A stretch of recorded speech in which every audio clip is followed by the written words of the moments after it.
শনিবার রাত ৮টা নাগাদ নিয়োগ দুর্নীতি মামলায় ১,৮০৪ জন দাগী শিক্ষকের তালিকা প্রকাশ করল এসএসসি। সেই তালিকায় উঠে এসেছে পানিহাটি বিধায়ক তথা বিধানসভার মুখ্য সচেতক নির্মল ঘোষের বড় পুত্রবধূ শম্পা ঘোষের নাম। তিনি নৈহাটি মনীন্দ্র উচ্চ বিদ্যালয়ের শিক্ষিকা হিসাবে কর্মরত ছিলেন। তালিকায় তার নাম প্রকাশ্যে আসতেই মেজাজ হারালেন বিধায়ক নির্মল ঘোষ। তবে তিনি এও জানিয়েছেন, আইন নিজের পথে চলবে। এখনো শম্পা ঘোষ এ বিষয়ে কোনো মন্তব্য করেননি।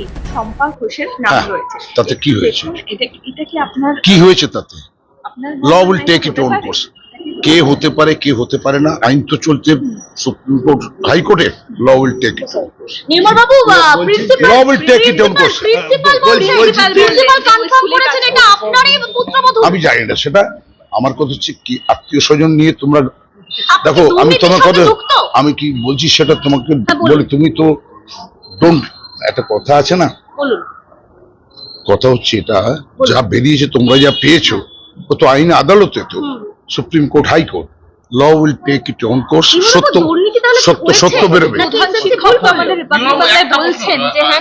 ল will take it own course, সত্য বেরিয়ে যাবে। আমি বলতে পারবো না কিছু না দেখে, আমার কাছে তো কিছু আসে। আমার কাছে কোনো কাগজ নেই, আমার কাছে কোনো কাগজ নেই। যদি কেউ এসে থাকে, কোনো কাগজ এসে থাকে, আমি চেক করে বলবো। তবে ম্যাটারটা হাইকোর্ট সুপ্রিম কোর্ট চলছে, হাইকোর্ট সুপ্রিম কোর্টের বিচারে সত্যতা বেরিয়ে আসবে, মিথ্যাও বেরিয়ে আসবে। ধন্যবাদ সব, ধন্যবাদ ধন্যবাদ ধন্যবাদ। আমি কি নাম বেরিয়েছে, কি বেরিয়েছে, শিক্ষিকা না হলে নাম বেরোলো কি করে?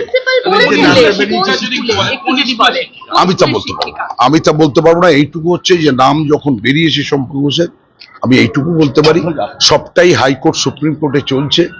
আইন আদালতে বিচার করে সত্য এবং মিথ্যা দুটোই বেরোবে।